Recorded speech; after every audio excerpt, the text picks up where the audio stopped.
Hey, Bruce, here's one good question that I think maybe you can answer. From Anna Sanchez. She wants to know on a force majeure, does that cover epidemic and pandemic, situations? I mean, we're all going through material shortage, supplies today, price increases. I mean, it's like unheard of. So what Okay, do so you, what do you, what do you, what do you think? that's a great question. And let me say this to you, and I didn't have time to put this in my presentation. I do have, and anybody can email me, I'll give it to you or go through Hal. I do have provisions for supply disruption provisions and for price escalation provisions. But the question's an excellent question. And the answer, I did a seminar, I did an article on this when the pandemic first started. A lot of it depends on what your contract says. And there's different types of contracts, whether it's an AIA, whether it's a consensus document. So it all depends on your contract. And I would respond to that question by saying, if there's any ambiguity at all, you got to clarify it in the force majeure provision. So I would tell you that mere fact having the force majeure provision, it doesn't necessarily guarantee you the protection. All right, on the schedule, I want to just tell you this, and this is only from years of experience and problems we've had.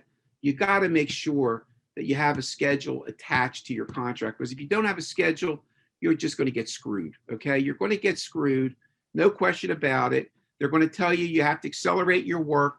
You're going to have to spend all this money, and you're never going to get where you need to get.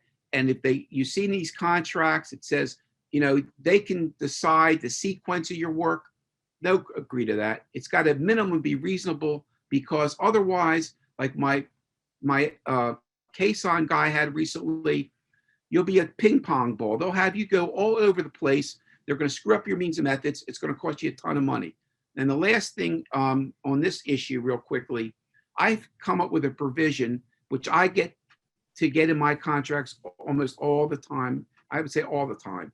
And I say to my general contractors, listen, if you change the schedule and we incur additional expense, all I want to be paid for my actual verified cost that I incur. In other words, if I have to pay Sam, my employee, $1 extra, that's all I'm looking for. I'm not looking for Eichly. I'm not looking for anything else. And I'm being even very fair. I'm saying verified, because verified means I got to show you the additional cost. So that's a very important provision, because when they want you to accelerate the work, you want to make sure that at least you're getting your out-of-pocket expenses paid for.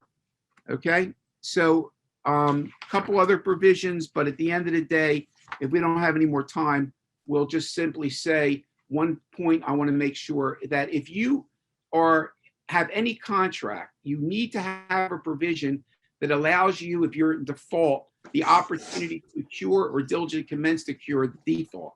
I've won cases on this because the general contractor has either terminated us without that opportunity, or in one case, the attorney said, listen, I was afraid to terminate you because I was afraid the court was going to say I didn't give you the opportunity to diligently commence to cure the default. Finally, I never agreed to termination for convenience. If the owner terminates a general contractor, you can terminate us. You got to pay us the contract value of the work, not the reasonable value. That's too ambiguous. And you got to pay us our reasonable closeout cost. But if I'm taking a job and I'm not going to take another job, I don't want somebody unilaterally just terminating us. We've had situations where we've done the hardest part of the job, and then Caisson company representative, they terminate us. They got somebody to do the easier part and made a lot more money. So that's all at this point, I guess, with the time constraints.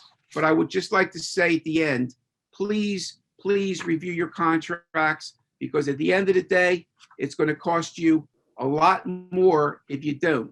And I would tell you one other provision. I gave you some sample provisions, which you can look at your leisure if you have them.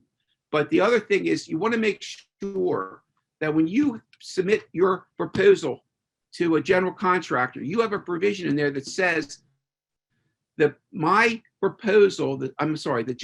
subcontract is subject to my lawyer's review and approval and negotiation. You don't want to be in a situation where they come back and say, well, it was part of the plans. Part of the bid documents. You have to sign this without any changes at all. That's a very important provision, and you need to put that in your proposals when you submit it for a job.